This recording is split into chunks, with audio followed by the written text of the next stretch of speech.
मूल्य मीमांसा एक्सियोलॉजी इसे जीवन मूल्यों का अध्ययन किया जाता है। यहाँ मूल्य व्यक्तिगत और सामाजिक दोनों हो सकते हैं। इनमें मूल्य विशेष का नहीं बल्कि सामान्य मूल्य का विवेचन होता है ताकि सार्वभौमिक मूल्यों का विकास संभव हो सके। मूल्य मीमांसा में इन प्रश्नों पर विचार किया जाता है। मूल्यों का स्वरूप क्या है? क्या मूल्य आत्मनिष्ठ या वस्तुनिष्ठ है? मूल्यों का विश्व के साथ क्या संबंध है? क्या भिन्न मूल्यों में कोई चरम मूल्य भी है?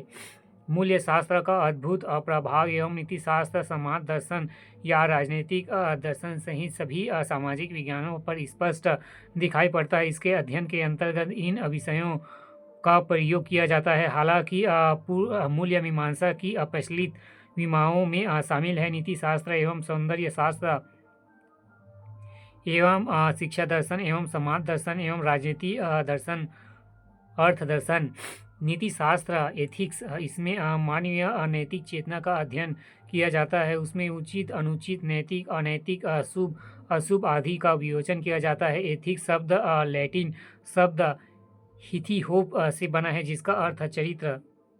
नीति शास्त्र में नैतिक मापदंड की स्थापना की जाती है। जो कार्य इस नैतिक मापदंड के अनुसार होता है उसे उचित या शुभ कहते हैं, कहते हैं और जो कार्य इसके प्रतिकूल होता है उसे अनुचित एवं अनैतिक या अशुभ कहते हैं। नीति शास्त्र के मूल प्रश्न ये है: शुभ अशुभ क्या है? शुभ या अशुभ के मापदंड क्या है? विभिन्न मापदंडों में कौन सा सर्वश्रेष्ठ है?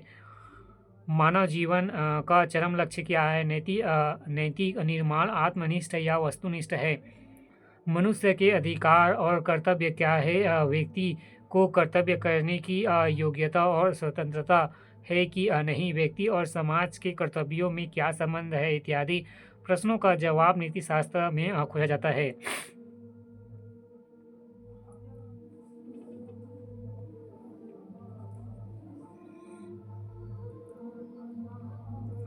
सौंदर्य शास्त्र, एथेटिक्स का सर्वप्रथम प्रयोग ए.जी. बामगार्टन ने किया था।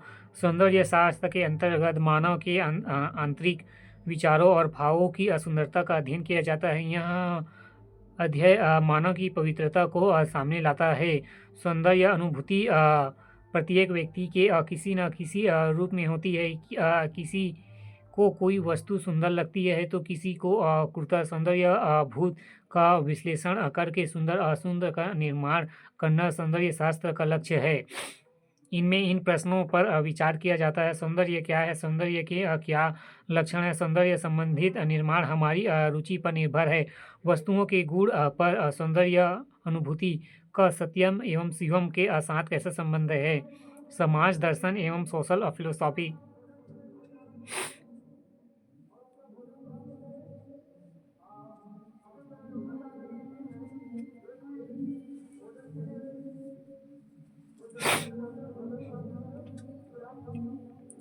समाजशास्त्र, सोशल फिलोसॉफी।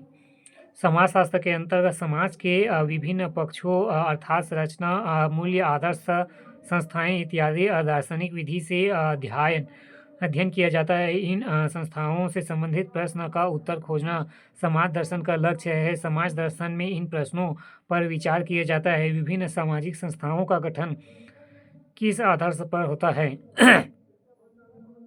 या होना चाहिए? किन सामाजिक आदर्शों में सभी लोगों का पूर्ण विकास हो सकता है? क्या इन आदर्शों को कार्य रूप में परिणित किया जा सकता है?